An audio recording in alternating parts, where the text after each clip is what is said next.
Physical का अगर आप देखेंगे तो दिस इज सनलाइट। कॉपी कर लिया। इनमें ये क्लासिफिकेशन बस इंपॉर्टेंट है, उसमें से इंपॉर्टेंट आपके लिए ऑटोक्लेव और हॉट एयर ओवन है, जो डिटेल में, because as a PhD student you will be deputed in a laboratory और अ हॉस्पिटल, जहां पे ज्यादातर आपके यू विल गेट ऑटोक्लेव्स और hot air oven. So yes, but I am very disciplined. If you laugh or you do any mischief, I'll turn you out. Stand up. Stand up. आप हंस क्यों रहे थे?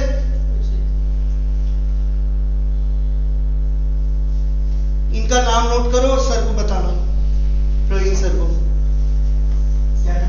बेटा आपको जरूरी नहीं क्लास अटेंड करना, लेकिन करिए तो मन से करिए, नहीं फालतू में आपका कोई फायदा ही नहीं। Very bad.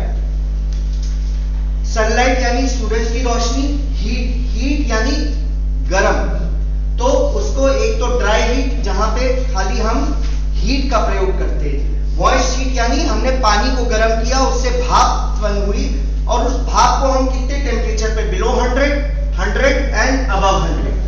ठीक है, बिलो 100 में आपका टिंडलाइजेशन, वैक्सीन बाथ और होल्डर्स मेथड, पैस्चराइजेशन, ये सब आएगा। ठीक है, 100 पे इंस्पिसेटर और ये सब आएगा। Above 100 is autoclave. Okay, above 100 is autoclave. इसी तरीके से ड्राई हीट में रेड हीट यानी कि आपने क्या किया, एग्जाम्पल दीजिए पिछली बार कौन सी क्लास में, जो इनॉकुलेशन लूप होता है उसको स्टेरिलाइज करने के लिए, जिससे आपका कल्चर मीडिया कंटेमिनेट ना हो, आप उसको रेड हीट करते हैं अंडर बंसन्स फ्लेम, और जब तक वो रेड हॉट नहीं हो जाता है तो उसका पर्पस क्या है, इतनी हीट प्रोड्यूस हो कि उस बैक्टीरिया का denaturation and coagulation of protein हो जाए, ऑक्सीडेटिव डैमेज हो जाए, ठीक है, उसका डीएनए डेब्रिस खत्म हो जाए, toxic level of elevated electrolytes हो जाए।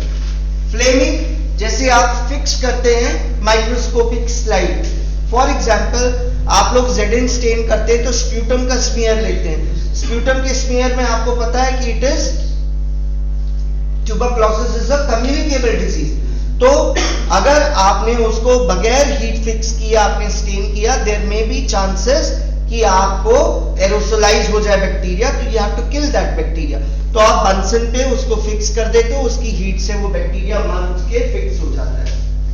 Then is the incinerator. Incinerator एक मशीन होती है, 2000 में एक गजट पास किया था गवर्नमेंट ऑफ इंडिया ने कि जितना भी बायोमेडिकल वेस्ट उत्पन्न हो रहा है अपने hospital, nursing home, blood bank, pathology वगैरह में, तो आपको वाले बायोमेडिकल वेस्ट में जो इन्फेक्टिव वेस्ट है, क्योंकि वो दूसरों को संक्रमण ना कर सके, तो you will have to put it under a machine which has a high temperature, जो कि उसको ऐश में और गैस में कन्वर्ट कर दे। गैस इज मूव्ड आउट, जो ऐश बचता है उसको हम लैंडफिल में अंदर डाल देते हैं।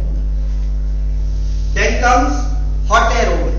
हॉट एयर ओवन एक ऐसा इक्विपमेंट होता है जिसमें हम पहले क्या करते थे, हीटिंग का मेथड दूसरा होता था, अब क्या सिंपल एलिमेंट लगा दिया है, एलिमेंट को हमने हीट किया, अंदर थर्मोस्टेट लगाया, उस टेम्परेचर पे सेट कर दिया, हीटिंग हुई, अंदर एक फैन लगा है, दैट फैन विल हेल्प कि इक्वल डिस्ट्रीब्यूशन ऑफ हीट आपके पूरे कंपार्टमेंट में हो, तो एवरी कंपार्टमेंट का हर area should have the same temperature. तो एक स्टैंडर्ड गाइडलाइंस होती कितने टेम्परेचर पे वो अवेलेबल रहे, जो कि वो स्टेरिलाइज कर सकता है, यानी वेजिटेटिव और स्पोर दोनों को मार सकता है। This is the mechanism of hot air oven. Infrared, this is also heat waves होती हैं जो बहुत आपका हाईली पेनिट्रेटिव होती हैं, they also called denaturation and coagulation of protein, ठीक है।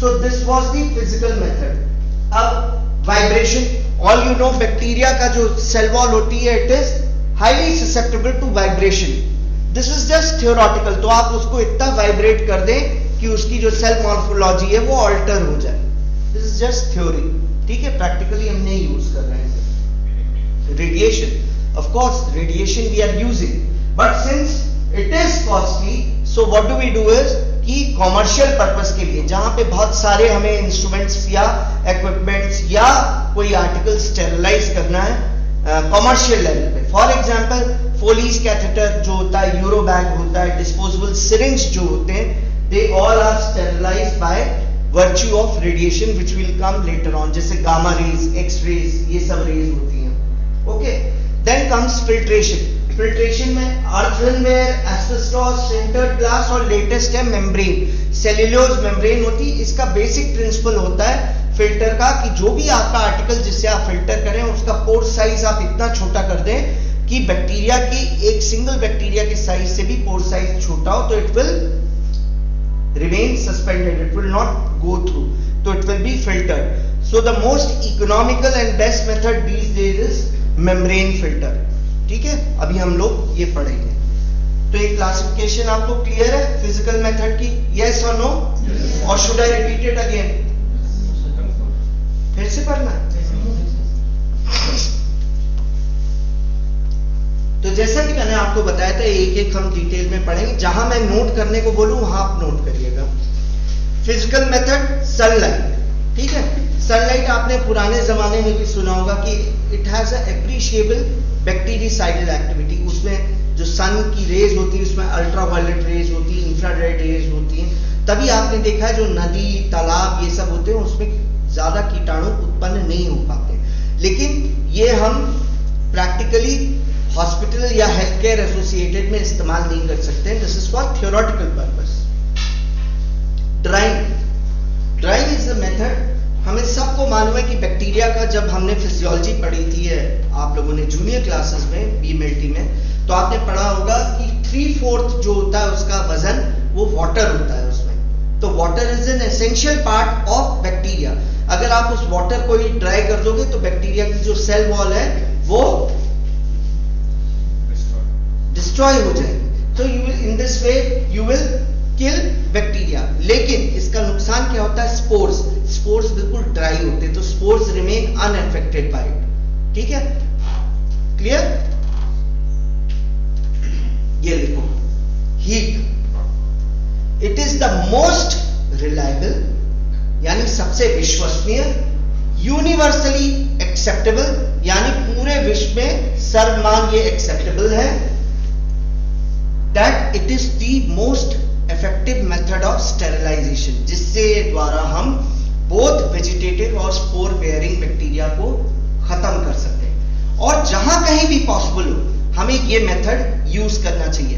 अब वो डिपेंड करता है हम ड्राई हीट यूज करेंगे कि स्टीम या मॉइस्ट हीट यूज करेंगे। हाँ, जो मटेरियल्स डैमेज हो सकते हैं हीट के द्वारा, जैसे प्लास्टिक्स, शुगर्स, सीरम, वैक्सीन्स जब हम बनाते हैं उसका सीरम, तो दे ऑल में बी डिस्ट्रॉयड बाय हीट।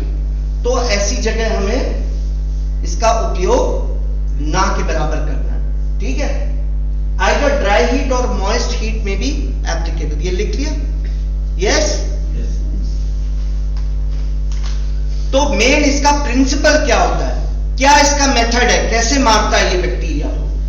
तो ड्राई हीट कैसे मारता है? Number 1, denaturation of bacterial protein. आप सबको मालूम है बैक्टीरिया के अंदर प्रोटीन होते हैं जिसके द्वारा वो अपना मेटाबॉलिज्म करता है, वो मल्टीप्लाई करता है, डिवाइड करता है ना, और एनर्जी अटेन करता है। तो आप उसकी प्रोटीन्स को हीट के द्वारा डीनेचर कर दें, ऑक्सीडेटिव डैमेज कर दें उसको, या इतना हीट करें कि उसमें इलेक्ट्रोलाइट्स का लेवल जो है वो टॉक्सिक लेवल पे पहुंच जाए। और एक और पॉसिबिलिटी होती कि हीट के द्वारा, क्योंकि उसका डीएनए और भी डेलिकेट होता है, आप उसके डीएनए को भी नुकसान पहुंचा सकते हैं। So these are the 4 mechanisms by which dry heat destroys the microorganism. But if you see moist heat, it only causes denaturation and coagulation of proteins by which it will destroy the bacteria। ठीक है, तो ये आपको principal बिल्कुल याद होना चाहिए। As a PhD student Anurag, it is very important for you also to learn कि ड्राई हीट को हमें क्या क्या मेथड होते हैं और मॉइस्ट हीट में हमें क्या मेथड होते हैं।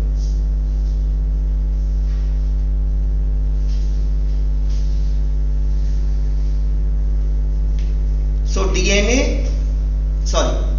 number 1, denaturation of protein, number 2, oxidative damage, number 3, toxic elevation of electrolyte level, and number 3 possibility of microbial DNA damage. And जो आपका moist heat है, it is by denaturation and coagulation of protein. अब क्या क्या factors हैं जो influence करते हैं, ये भी एक क्वेश्चन आ जाता है. Define sterilisation, define disinfection, classify them. उसके बाद आ गया what are the factors which influence sterilisation या डिसइंफेक्शन. तो क्या फैक्टर्स हैं जो उसकी प्रोसेस की इफेक्टिविटी को बढ़ाएंगे या घटाएंगे. Number 1, nature of heat. वो हीट का माध्यम क्या है, ड्राई हीट है कि मॉइस्ट हीट है, ये लिख लेना. Temperature and duration.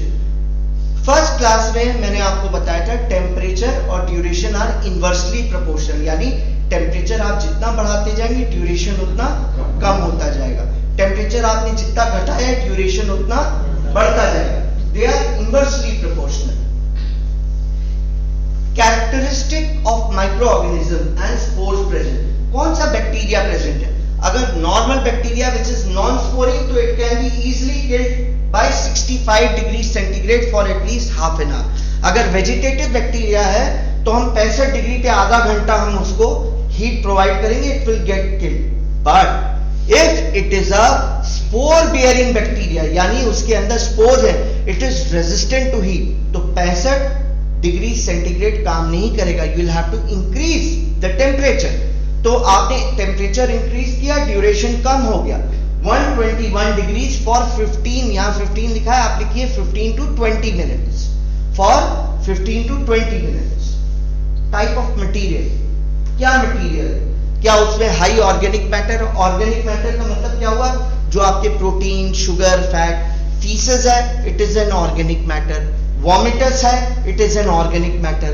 पस है, it is an organic matter. तो ये डिपेंड करता है कि आपका जो आर्टिकल है या इंस्ट्रूमेंट है उस पर कितना ऑर्गेनिक मैटर लगा हुआ है, क्योंकि जितना ज्यादा ऑर्गेनिक मैटर होगा उतनी पेनिट्रेशन उसकी कम होगी, इफेक्टिविटी उतनी कम होगी. ठीक है, तो it depends directly on organic substance which are present on that article और इंस्ट्रूमेंट. नोट कर लिया.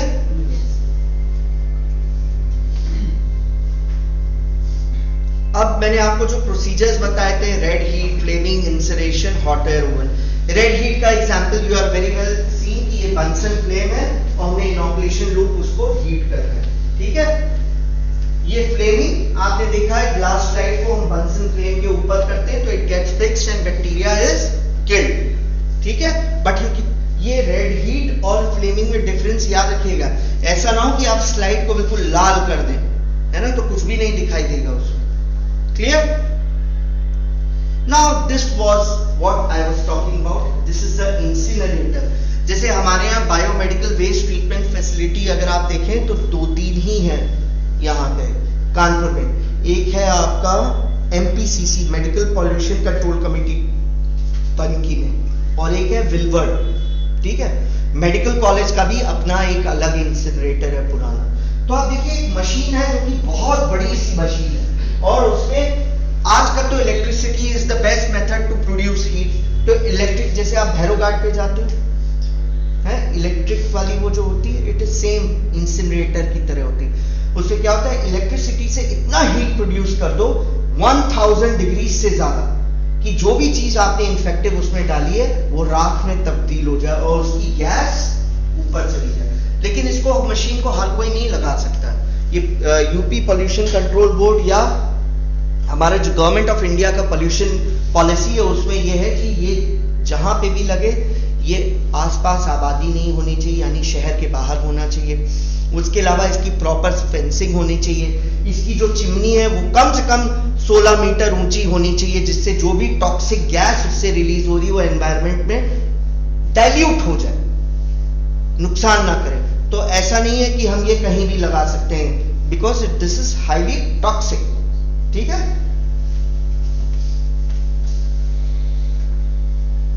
ये नोट करो. Dry heat sterilization by hot air oven. Autoclave या हॉट एयर ओवन पे क्वेश्चन पक्का आता है, मान के चलिए. आपके एग्जाम में या तो हॉट एयर ओवन पे क्वेश्चन आएगा या ऑटोक्लेव पे आएगा। तो ड्राई हीट स्टेरिलाइजेशन में hot air oven is the most widely used method of sterilization by heat. कैसे?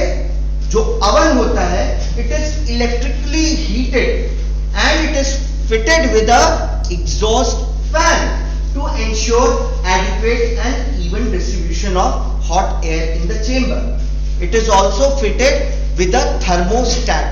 Thermostat क्या होता है? एक ऐसा इक्विपमेंट होता है कि हमने एक डिजायर्ड टेम्परेचर सेट कर दिया, तो उस डिजायर्ड टेम्परेचर पे थर्मोस्टैट क्या करेगा, जैसे ही उस टेम्परेचर पे पहुंचेगा और उससे ऊपर बढ़ने वाला होगा तो ये कट ऑफ मार देगा। जैसे ही कट ऑफ मारेगा तो टेम्परेचर नीचे आ जाएगा, फिर ये ऊपर डिजायर्ड टेम्परेचर से नीचे जा रहा होगा तो फिर ये ऑन हो जाएगा। तो ये एक तरह से ऑटो कट या ऑटो स्टार्ट की तरह होता है थर्मोस्टेट, जिससे एक यूनिफॉर्म टेम्परेचर अंदर बना है। Now you see this is a cabinet. इस कैबिनेट में आपको ये दिख रहे हैं कि डिफरेंट शेल्फ्स लगे हुए, ये फिजिकल है और ये आपकी 3D पिक्चर है। यहाँ पे इलेक्ट्रिक एलिमेंट लगे हुए हैं चारों तरफ इसके, जिसको हमने इलेक्ट्रिसिटी से उसको हीट किया, और ये एक फैन लगा है जो कि, और ये शेल्फ दिख रहे हैं विच आर पोरस, अंदर छेद है। तो व्हाट हैपेंस, जो भी ड्राई हीट आपकी हो रही, एयर इज बीइंग हीटेड, वो हीट फैन के द्वारा पूरे चेंबर में इक्वल टेम्परेचर कर रही। ठीक है? So this is the main mechanism how it works. अब हर एक के मानक होते हैं, तो इसका मानक हॉट एयर ओवन का क्या है? टेम्परेचर आपका ऑन एन एवरेज, मतलब सबसे ज्यादा जो हॉस्पिटल्स या किसी लैबोरेटरी में यूज होता है, that temperature is 160 degree centigrade. Holding time 2 hours. ठीक है? लेकिन मैंने आपको बताया था temperature and duration are inversely proportional. तो आपने अगर 160 को किया तो 120 मिनट्स, 2 आवर्स मींस 120 मिनट। अगर आपने टेम्परेचर बढ़ाया, 10 डिग्री बढ़ाया, तो टाइम सीधे आधा हो गया, 60 मिनट्स यानी 1 आवर। आपने फिर 10 डिग्री बढ़ाया, 180 मिनट्स, तो जस्ट हाफ हो गया, आधा घंटा। तो आपको ये 3 टेम्परेचर्स याद रखने हैं, 160, 170 एंड 180। 160 पे 2 घंटा, 170 पे 1 घंटा एंड 180 पे आधा घंटा। This is the holding time, यानी आपने इक्विपमेंट्स अंदर रख दिए, ऑन कर दिया है। ऑन करने के बाद जैसे ही वो टेम्परेचर 160 पे पहुंचा, then your clock will start ticking. ये नहीं कि आपने शुरुआत से काउंट किया। ठीक है? उस टेम्परेचर को अटेन करने के बाद कम से कम अगर 160 है तो 2 घंटा आप उसे स्टेरिलाइज करेंगे, तो इतनी हीट जनरेट करेगा कि it will kill all the vegetative and sporing bacteria. यही अगर आप टेम्परेचर 170 पे करेंगे तो you will be keeping the holding time at 1 hour, 180 half an hour. ठीक है? और ये इस तरह का दिखता है। अपने यहां हॉट एयर ओवन है, सबने देखा? जिससे नहीं देखा हाथ ऊपर करो। All of you have seen? Very good. Now इसकी यूजेस क्या क्या होते हैं?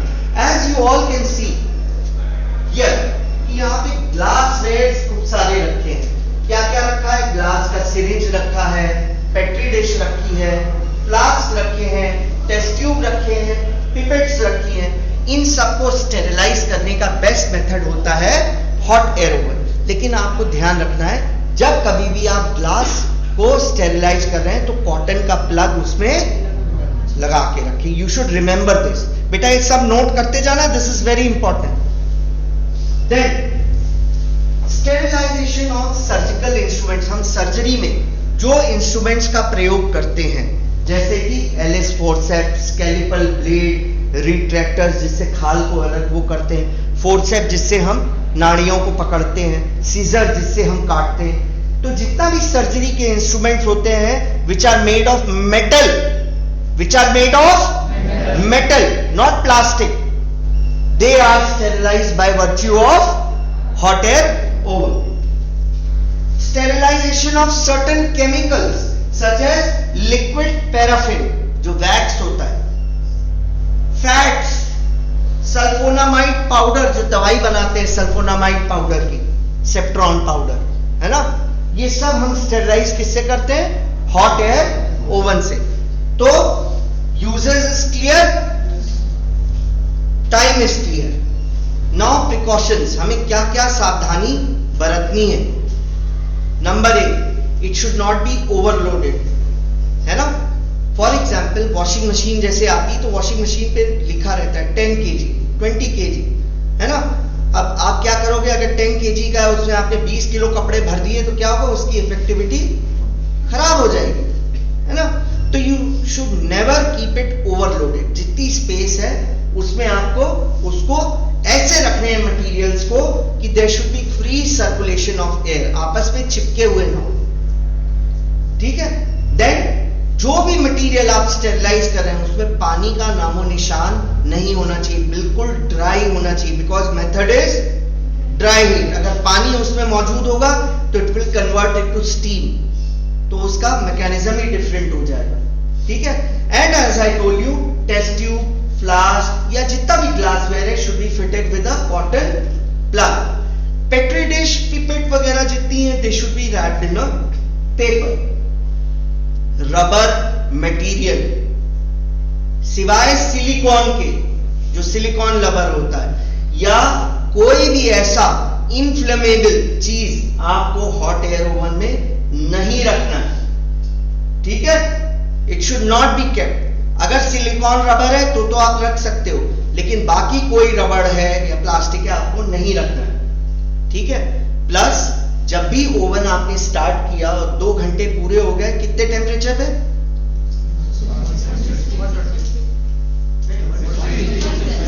180 पे कितना? 170 पे? वेरी गुड, ठीक है। तो आपने सपोज 170 रखा, 1 आवर रख दिया, इमीडिएटली डोंट ओपन इट। क्यों? क्योंकि आप अपने को भी नुकसान पहुंचाओगे, you may have severe burns. देखा है कई स्टाफ को, इसीलिए सीएसएसडी में स्टाफ की इंडक्शन ट्रेनिंग के बाद उनकी रखी जाती है। आपने सीधे, आप इंटर्न में आए, आपको तुरंत जोश है, आप सीधे चले गए, हॉट एयर ओवन में डाला, तुरंत खोल दिया, मुंह पूरा मेकअप हो गया, अच्छा सा लाल पूरा, है ना। तो you have to remember, you have to be patient. आपको उसको कूल करना है एटलीस्ट 2 आवर्स। 2 आवर्स आपको वेट करना है, तब आपको उसका दरवाजा खोलना है। तो मोटी मोटी चीज सावधानियां आपको क्या याद रखनी है? एक तो ओवरलोडिंग ना हो, एक तो फ्री सर्कुलेशन ऑफ एयर हो, ऐसे अरेंज हो दूर दूर। कोई भी रबर या plastic material except for silicone rubber आपको उसमें नहीं रखना है। जितने भी ट्यूब, फ्लास्क वगैरह है उसमें कॉटन लगाना है। पिपेट, पेट्री डिशेस को पेपर में रखना है, ठीक है। और आपको क्या ध्यान देना है कि एकदम से अगर आपने खोला तो यू मे हैव बर्न। और दूसरा नुकसान क्या है? जितना भी ग्लासवेयर है, क्योंकि आपने उसको इतना हीट कर दिया था, टेम्परेचर एकदम से, glass is very sensitive to immediate change of temperature. कभी कभी आपने नोटिस किया होगा, स्पेशली इन विंटर्स, जब बहुत गर्म चाय आप किसी कप में या ग्लास में डालते हो, चिटक जाता है, तो आप क्या करते हो, उसमें आप एक स्टील की चम्मच डाल देते हो जिससे वो ना चिटके, चाहे जितना गर्म हो। यू ट्रांसफर द हीट, जिससे कि टेम्परेचर कम हो जाए। That's why there will be cracking and breaking of glassware. To avoid that, you have to wait for at least 2 hours. ठीक है, सिक्का उठाओ किसका गिरा। Now, for every procedure, since you are a scientist, you should know कि सब कुछ हमारी जो साइंस होती है, it is evidence based, है ना, it is documented and it is evidence based. हमने इतनी बात कर ली कि भैया हॉट एयर ओवन होता है, ड्राई हीट से होता है, क्या क्या उसके मैकेनिज्म होते हैं, डीनेचर करता है, ऑक्सीडेटिव डैमेज करता है, माइक्रोबियल डीएनए को वो करता है, toxic elevated level of electrolyte होती है, उसमें इलेक्ट्रिक वो लगा होता है एलिमेंट जिसको हीट करते हैं, फ्री सर्कुलेशन ऑफ एयर होता है, थर्मोस्टैट लगा होता है, टेम्परेचर इतना लगा होता है, सारी बातें हो गई। क्या क्या यूजेस होते हैं वो बात होगी। लेकिन जो चीज हम स्टेरिलाइज कर रहे हैं, वाकई में वो स्टेरिलाइज हुई है कि नहीं हुई है? क्योंकि अगर आप सर्जरी की बात करें, अभी आपने न्यूज देखते हैं आप लोग, हाँ, अभी आपने बिहार में देखा कि आई के ऑपरेशन हुए थे मुजफ्फरपुर में, 15 patients lost their eyesight. Simple एक कैटरैक्ट ऑपरेशन कैंप लगा था प्राइवेट में, and they lost their eye sight. सोचिए गरीब आदमी के लिए आंख चला जाना कितना कष्टकारी होता है, वो कैसे कमाएगा, उसकी आंख चली गई। Why? Because sterilization of instruments was not done properly. तो ये लाइफ के साथ खेलना होता है, इसलिए आपको ये देखना है कि स्टेरिलाइजेशन प्रॉपर हुआ है कि नहीं हुआ। तो उसके क्या क्या तरीके होते हैं, that is known as sterilization control. For example biological method, इसमें आप लिखिएगा बायोलॉजिकल मेथड। आप सबको मालूम है कि जो स्पोर्स होते हैं दे रेजिस्ट टेम्परेचर। 65 डिग्री आधे घंटे पे किल नहीं हो पाते, 121 पे ही किल हो पाते हैं। तो आपने क्या किया, bacillus is a bacteria, bacillus subtilis सब स्पीशीज नाइगर, इस बैक्टीरिया को आपने स्पोर्स की स्ट्रिप को आपने उसमें स्टेरिलाइजेशन के हॉट एयर ओवन में रख दिया, ठीक है। अब वो टेम्परेचर अगर 160 डिग्री फॉर 2 आवर रहा होगा तो यानी स्टेरिलाइजेशन इफेक्टिव हुआ है कि नहीं। अगर इफेक्टिव स्टेरिलाइजेशन हुआ है तो ये स्पोर्स मरे होंगे कि नहीं मरे होंगे, जो आपने बायोलॉजिकल कंट्रोल लगाया, मर गए होंगे। तो इस स्ट्रिप को अगर आप निकाल के किसी लिक्विड कल्चर मीडिया में डालोगे तो क्या टर्बिडिटी प्रोड्यूस होगी? नहीं होगी। तो यानी आपका स्टेरिलाइजेशन क्या था, कंप्लीट है ना। बाई चांस आपने ये स्ट्रिप निकाली, आपने लिक्विड पेक्टोन में डाला, देखा उसमें ग्रोथ आ गई, यानी your sterilization was not proper. Immediately आपको रिकॉल करना पड़ेगा। रिकॉल मतलब जो भी इंस्ट्रूमेंट्स आपने जिस डिपार्टमेंट में भेजे उसको तुरंत वापस बुलाने पड़ेंगे, नहीं तो there will be a risk of cross infection या cross contamination which may be even life threatening, ठीक है। नंबर 2 थर्मोकपल्स, थर्मोकपल्स यूज करते हैं। नंबर 3 ब्राउनी स्ट्यू, इसमें ग्रीन स्पॉट अवेलेबल होता है, ये आप जो देख रहे हैं इसमें कलर चेंज हो जाता है, ठीक है। So after proper sterilization, a green color is produced in this brownie stew. अगर ये brownie stew green color produce कर रहा है, that means sterilization is effective. Glass ले रहे, हेलो, glass ले रहे बेटा, clear? तो these are methods of sterilization, control. क्योंकि हमारी स्टेरिलाइजेशन इफेक्टिव हुई है कि नहीं, ये हमें चेक करना बहुत जरूरी है, ठीक है।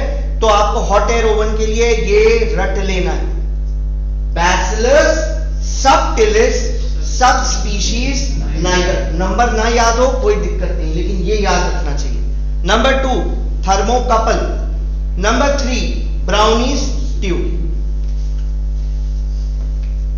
क्लियर। तो हमारा ड्राई हीट कंप्लीट हो गया है। हॉट एयर ओवन के बारे में हमें सब पता लग चुका है कि उसका मैकेनिज्म ऑफ एक्शन क्या होता है, क्या उसका पर्पस होता है, क्या उसके यूजेस होते हैं, क्या उसका टेम्परेचर कंट्रोल और होल्डिंग टाइम होता है, क्या प्रिकॉशंस लेने हैं और क्या उसके यूजेस हैं और क्या स्टेरिलाइजेशन कंट्रोल हमें यूज करना है। तो जब कभी भी आपका लॉन्ग क्वेश्चन आएगा अबाउट ड्राई हीट, क्वेश्चन पलट के भी एग्जामिनर दे सकता है। Dry heat means hot air oven, moist heat means autoclave, ठीक है। तो ड्राई हीट पे अगर आया है या हॉट एयर ओवन डायरेक्ट पूछ रहा है तो आपको सब कुछ लिखना पड़ेगा from beginning to the end, उसका मैकेनिज्म ऑफ एक्शन, उसका पर्पस, उसका डायग्राम, उसके यूजेस, उसके प्रिकॉशन, उसके sterilization control, clear. Now we come to moist heat. Moist heat जैसा मैंने आपको बताया था कि 3 प्रकार से है, बिलो 100, 100 एंड अबव 100। अगर हम बिलो 100 की बात करें तो ये है पास्चराइजेशन ऑफ मिल्क, जो हम लोग घर में रोज करते हैं। इंस्पिसेशन, वैक्सीन बाथ जिसमें वैक्सीन को स्टेरिलाइज करते हैं, एंड LTSF यानी low temperature steam formaldehyde sterilizer. Holders method pasteurization का होता है जो जनरली हम यूज करते हैं 63 डिग्री 30 मिनट पे करते हैं, लेकिन इसका नुकसान क्या होता है कि जितने भी नॉन स्पोरिंग पैथोजेंस होते हैं, माइकोबैक्टीरिया, साल्मोनेली, ब्रूसेले, ये सब तो मर जाते हैं, लेकिन कॉक्सियला जो क्यू फीवर का कॉज करता है, ये इतने टेम्परेचर पे नहीं हो पाता है। तो Coxiella is a bacteria which causes undulant fever. It is one of the major cause of pyrexia of unknown origin. Pyrexia of unknown origin आपने सुना है शब्द? एज अ माइक्रोबायोलॉजिस्ट आपके लिए बहुत इंपॉर्टेंट है. पायरेक्सिया मीन्स, पायरेक्सिया का मतलब क्या होता है? फीवर. अननोन ओरिजिन मतलब, ओरिजिन का मतलब हिंदी में उत्पत्ति. उसकी उत्पत्ति हमें ना पता हो, है ना. तो क्या तरीके होते हैं बुखार के लिए हमें डिटेक्ट करने के? हम मलेरिया करते हैं, हम टाइफाइड करते हैं विडाल, है ना. हम ब्लड कल्चर करते हैं कि नहीं? हम कोविड टेस्टिंग करते हैं, सारी हम जांचें करते हैं कि नहीं? अब अननोन ओरिजिन का मतलब क्या हुआ? आपने सब कुछ कर लिया लेकिन आपको ऑर्गेनिज्म नहीं मिल रहा.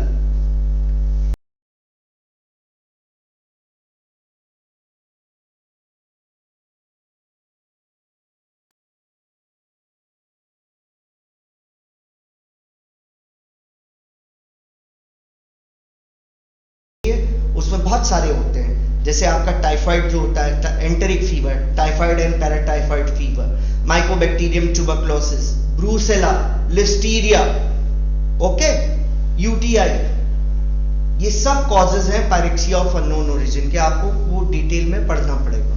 सो coming back to our topic, holder's method, temperature कम है, टाइम कम है. फ्लैश, फ्लैश का मतलब क्या? आपने कैमरा में देखा फ्लैश? एकदम से वेरी शॉर्ट मोमेंट में वो चमकता है और गायब हो जाता है. यानी आपने फ्लैश मेथड कि 20 सेकेंड के लिए आपने उसे 72 डिग्री पे रखा और फिर इमीडिएट कूल कर दिया 13. This is known as flash method. तो होल्डर्स मेथड और फ्लैश मेथड में बस यही एक फर्क है, टेम्परेचर का, ड्यूरेशन का. और दूसरा, which is better? Flash is better. क्यों? क्योंकि वो साल्मोनेला, ब्रूसेला, माइकोबैक्टीरिया, इन सबको तो मार ही रहा है, साथ में कॉक्सियला को भी मारे दे रहा है. ठीक है. So this is one of the method of pasteurization. Why we are discussing here pasteurization? आप सोच रहे होगे क्यों डिस्कस करें? क्योंकि अब आप अपने होम की खाली नहीं बात करिए, कॉमर्शियल बात करिए.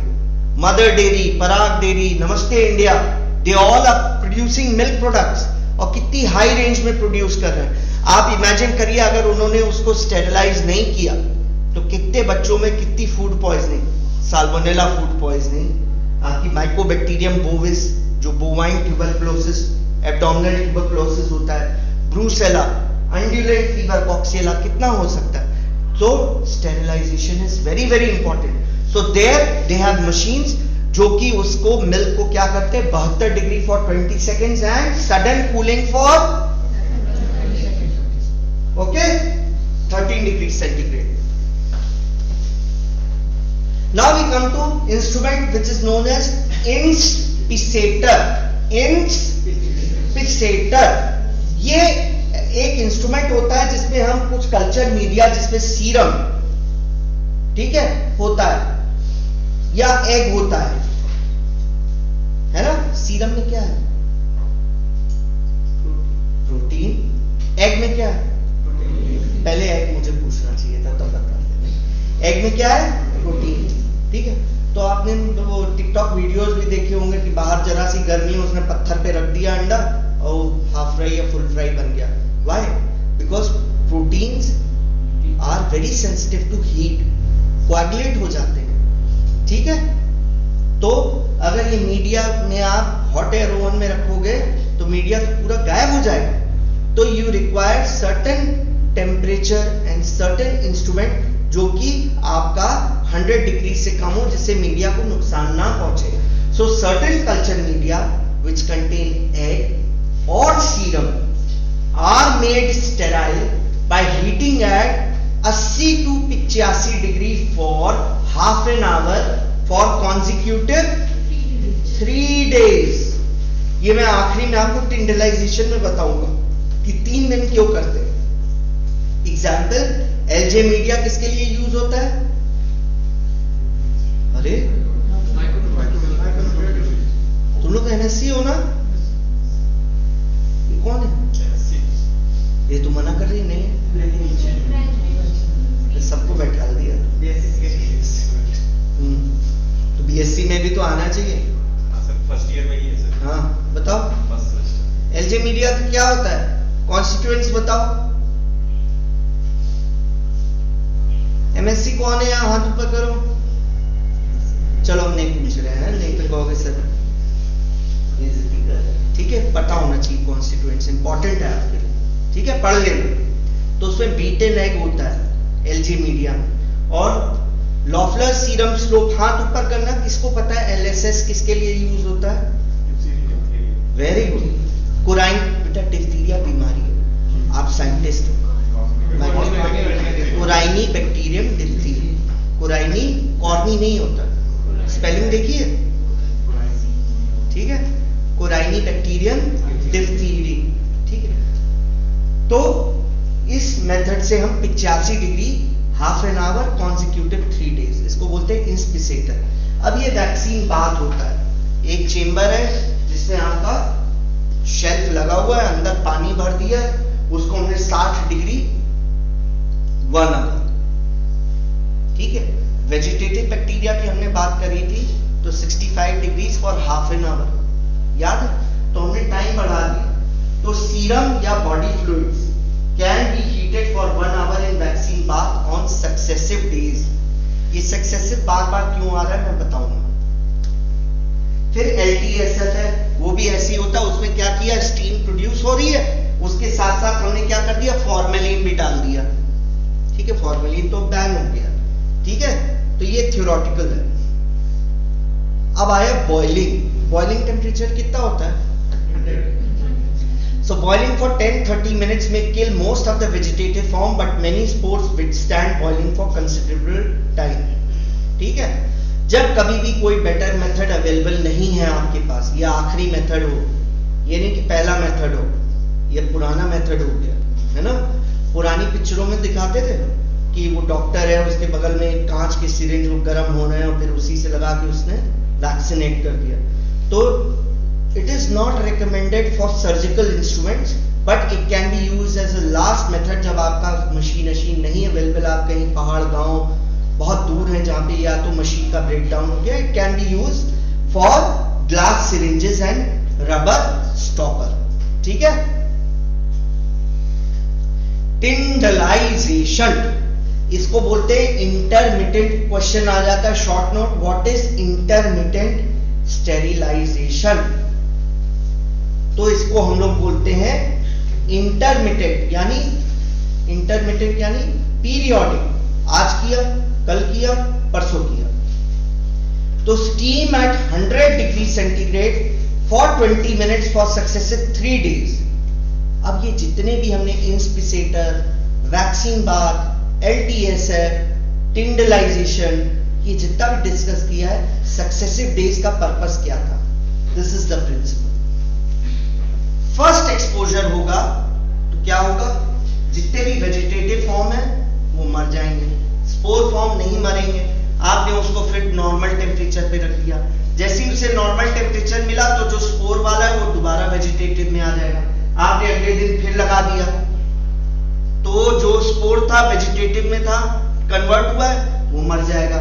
फिर थोड़े से स्पोर बचे होंगे, तो आपने एक दिन और रख दिया नॉर्मल टेम्परेचर पे, नेक्स्ट डे आपने जो स्पोर वेजिटेटिव में कन्वर्ट हुए। इस तरह से आप इंटरमिटेंट, आप क्या करते हो, स्पोर को वेजिटेटिव फॉर्म में कन्वर्ट करने के लिए आप उसको टाइम देते हो and you sterilise it for 100 degree. वो था 80 to 85 इंस्पिसेटर। वैक्सीन बात कितना था, 60 डिग्रीज फॉर 1 आवर। याद है, याद रखना, भूलना नहीं। और ये है 100 degrees for 20 minutes. Temperature increase, duration decrease, inversely proportional. तो इस तरीके से आप क्या फायदा है इसका, तो आप इतना टेम्परेचर भी नहीं बढ़ा रहे हो जिससे एग सीरम मीडिया खराब ना हो, शुगर है ना, और आप इसमें वेजिटेटिव और स्पोर दोनों को मार रहे हो। ये फायदा होता है इंटरमिटेंट स्टेरिलाइजेशन का। यानी कई आर्टिकल्स या कई मीडियम ऐसे होते हैं जो कि डायरेक्ट हीट पे मोर देन 100 पे डिस्ट्रॉय हो जाते हैं, तो हम क्या करते हैं, उनको इंटरमिटेंट स्टेरिलाइज करते हैं, जिससे कि एग सीरम वगैरह नुकसान ना हो और जो वेजिटेटिव फॉर्म है वो सक्सेसिव डे में स्पोर में कन्वर्ट होता है, स्पोर से वापस वेजिटेटिव में, and it gets killed. Ultimately what you get is a sterilized culture media. ठीक है, now we come to autoclave, moist heat. ठीक है, लिख लो। जब लिख लो तो हम समझाएंगे।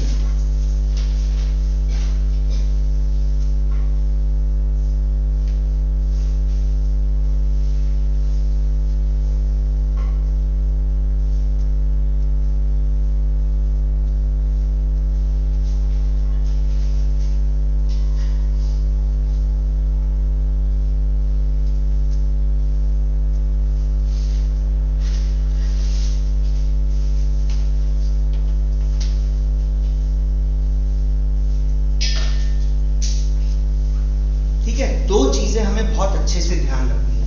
ठीक है, बॉइलिंग कब होती है? बॉइलिंग तब होती है जब vapour pressure is equal to atmospheric pressure. Boiling कब होती है? जब vapour pressure is equal to atmospheric pressure. ठीक है, और हम सबको मालूम है कि बॉइलिंग टेम्परेचर कितना होता है? 100 डिग्री सेंटीग्रेड। तो हमने क्या किया, नॉर्मल प्रेशर पे हमें मालूम है कि 100 डिग्री पे बॉईल कर रहा है और वेपर प्रेशर इक्वल टू हो गया एटमॉस्फेरिक प्रेशर। अब हमने क्या किया, एटमॉस्फेरिक प्रेशर तो उतना ही है, हमने अंदर का प्रेशर वेसल का, क्लोज वेसल का बढ़ा दिया। तो जब हम प्रेशर बढ़ा रहे हैं तो टेम्परेचर भी बढ़ेगा। तो वाटर कितने पे बॉईल करेगा, स्टीम कितने पे प्रोड्यूस होगी, 100 की जगह 121। सो this is the principle of autoclave. Clear? फिर से बोलूं? हाँ, देखो, वाटर बॉयल जब उसका वेपर प्रेशर जो होता है it is equal to atmospheric pressure. Water boils when vapour pressure is equal to atmospheric pressure. When the atmospheric pressure is raised, boiling temperature is also raised. और हम सबको मालूम है boiling temperature is 100 degree centigrade. तो हमने क्या किया, pressure cooker में, autoclave is a modified pressure cooker. तो हमने क्या किया, उस प्रेशर कुकर में प्रेशर बढ़ा दिया। तो जब प्रेशर बढ़ा दिया तो बॉइलिंग टेम्परेचर बढ़ के मोर देन 100 हो गया। कितना हो गया? 121 degree centigrade. So this is the principle which is applied in autoclave. आपसे पूछा जाएगा तो आपको 4 लाइन रखनी है, vapour pressure, boiling pressure, atmospheric pressure.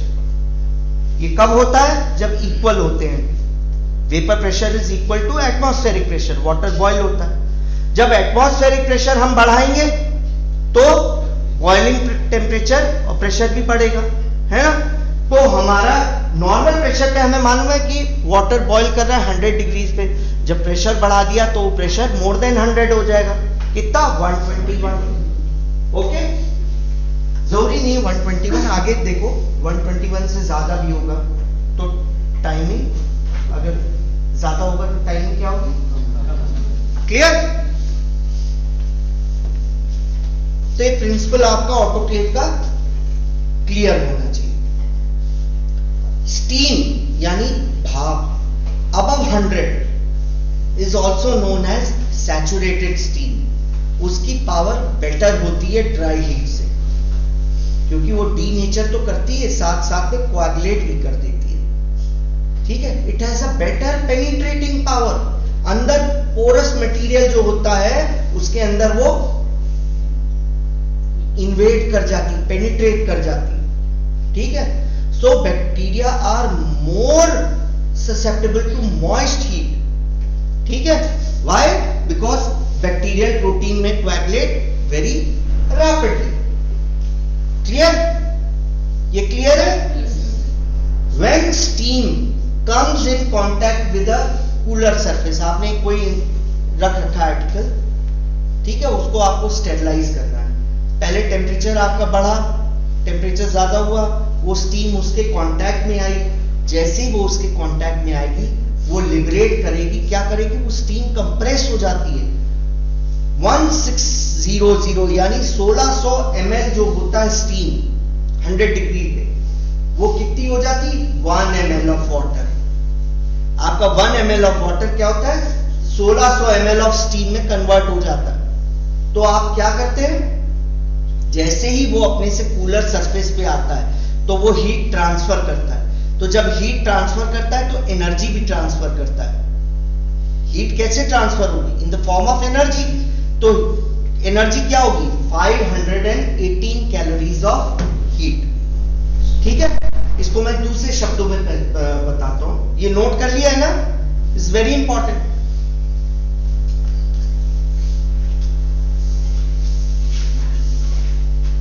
When steam comes in contact with cooler surface, it condenses to water. Bathroom में आपने देखा होगा, जब आप गीजर ऑन करते हो तो जो आपका मिरर होता है, व्यू मिरर, उस पे कंडेंसेशन हो जाता है कि नहीं? भाप चिपक जाती है, बिकॉज इट इज कूलर, है ना? तो क्या करता है, जब आपने हीट किया स्टीम को तो 1 ml ऑफ वाटर कितने में कन्वर्ट हो जाती? 1600 ml ऑफ स्टीम। कितना बड़ा वॉल्यूम हो गया? 1 ml। अब वो जैसे ही आपने 1600 स्टीम किसी कूलर सरफेस पे डाली तो 1 ml ऑफ वाटर में, एक ड्रॉप में कन्वर्ट होके वहां पे चिपक गया, और साथ में उसने हीट कितनी दे दी? 518 कैलोरीज ऑफ हीट। और ये प्रोसेस चलता रहेगा। कब तक चलता रहेगा? जब तक उस कूलर आर्टिकल का टेम्परेचर अंदर के तापमान के बराबर।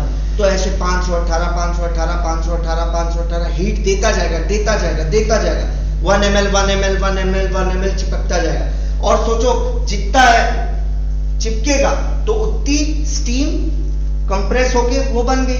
तो जब एरिया बंद है, प्रेशर अंदर बंद है और स्टीम कंप्रेस हो गई, तो और स्टीम बनेगी कि नहीं? वॉल्यूम।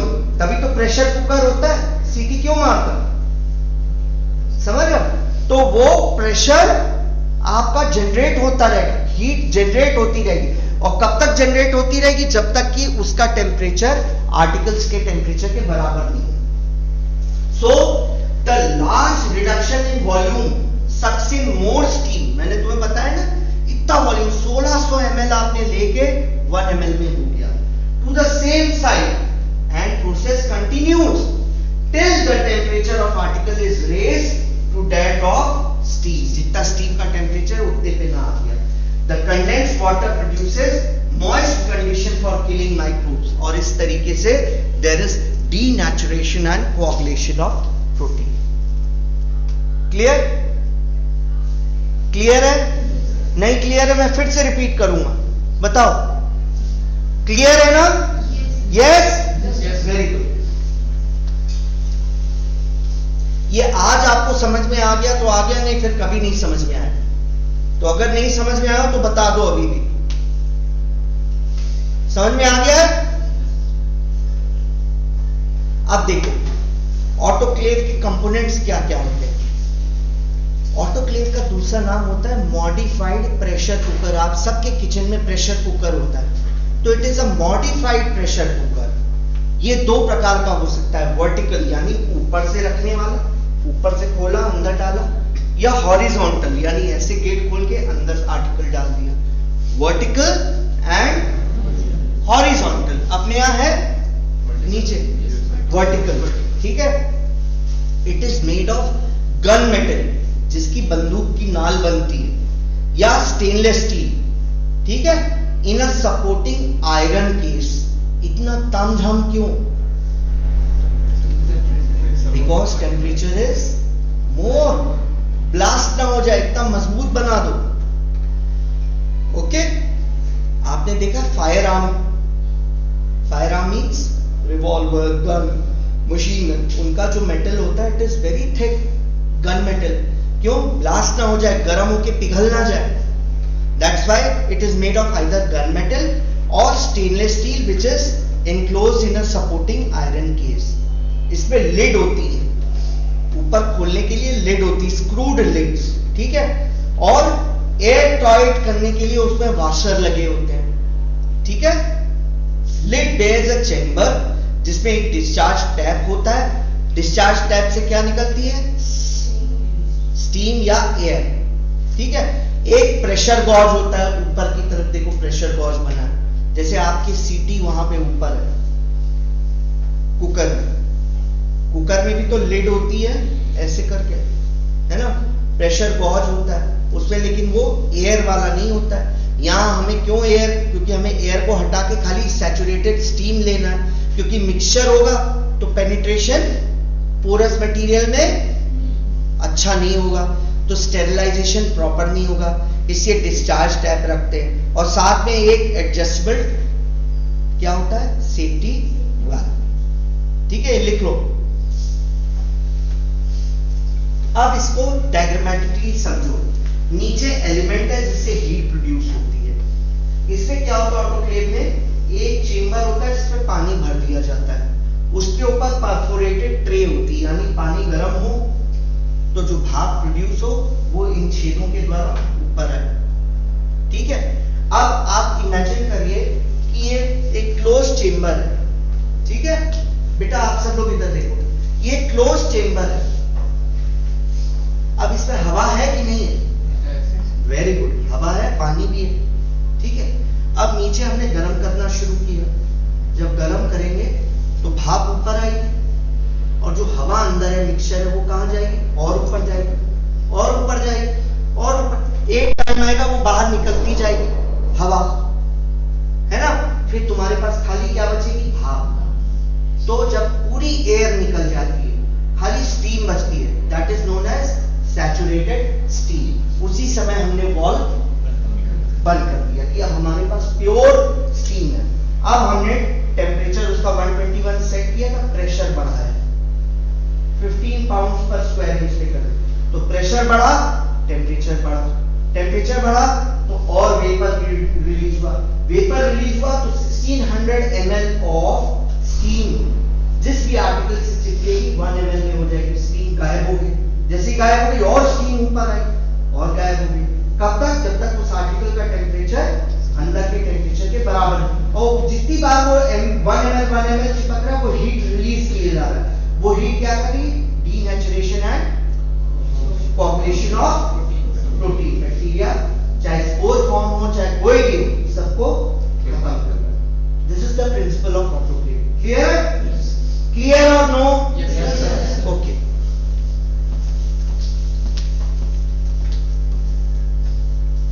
तो यही चीज मैंने तुम्हें जो अभी समझाया है हिंदी में, वही चीज लिखी है। सिलेंडर को हमने फिल किया सफिशिएंट वाटर से, और मटेरियल जो भी हमें स्टेरिलाइज करने थे उसको परफोरेटेड ट्रे के ऊपर रख दिया, लिड को हमने क्लोज कर लिया और डिस्चार्ज टैप को खुला छोड़ दिया। हमने करंट ऑन किया, हीट होना शुरू हुआ, सेफ्टी वाल्व को हमने डिजायर्ड प्रेशर पे एडजस्ट कर दिया।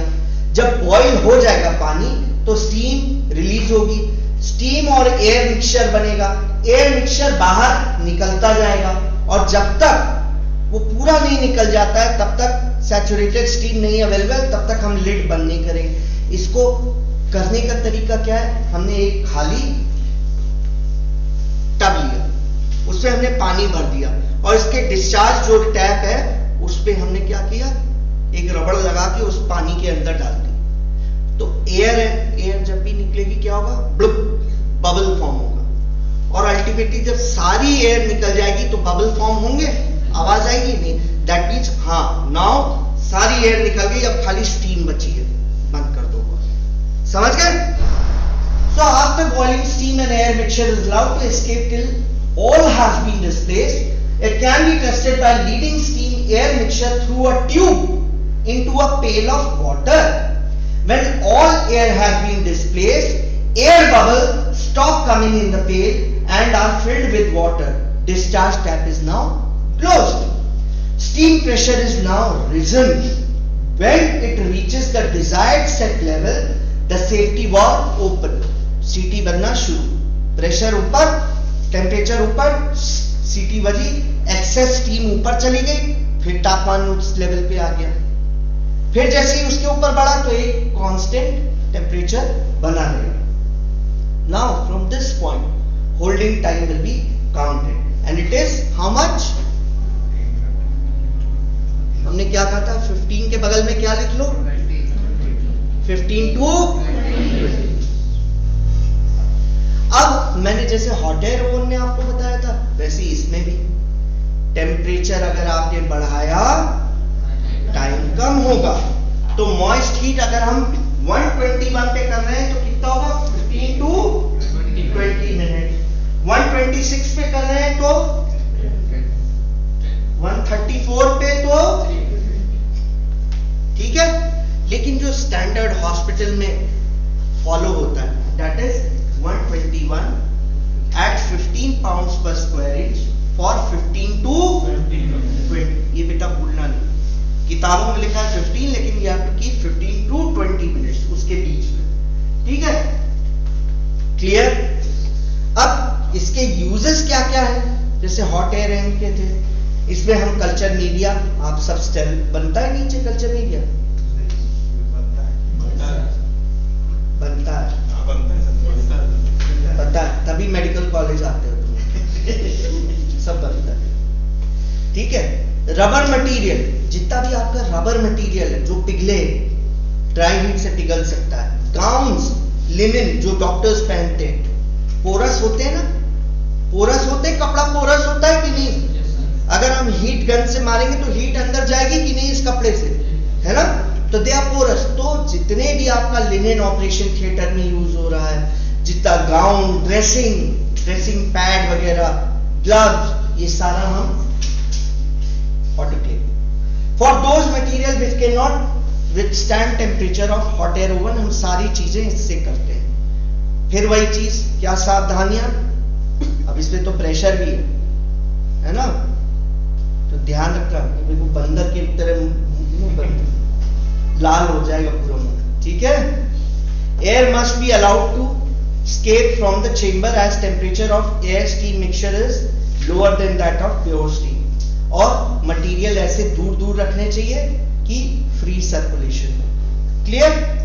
Sterilisation control same, thermocouple, chemical indicator, brownish tube, उसमें ग्रीन कलर प्रोड्यूस हो रहा था, इसमें रेड सॉल्यूशन होता है, ठीक है, विच टर्न्स टू ग्रीन, ठीक है।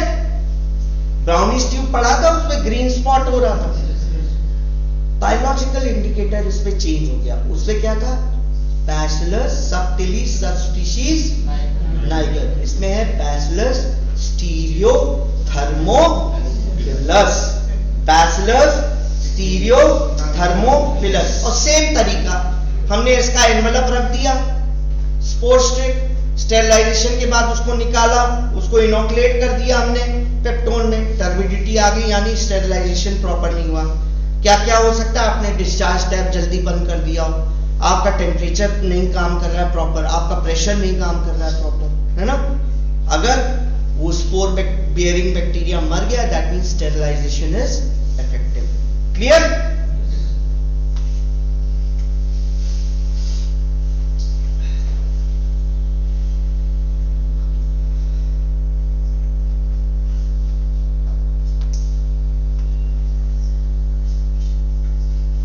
ठीक है, आज के लिए इतना है, ओके।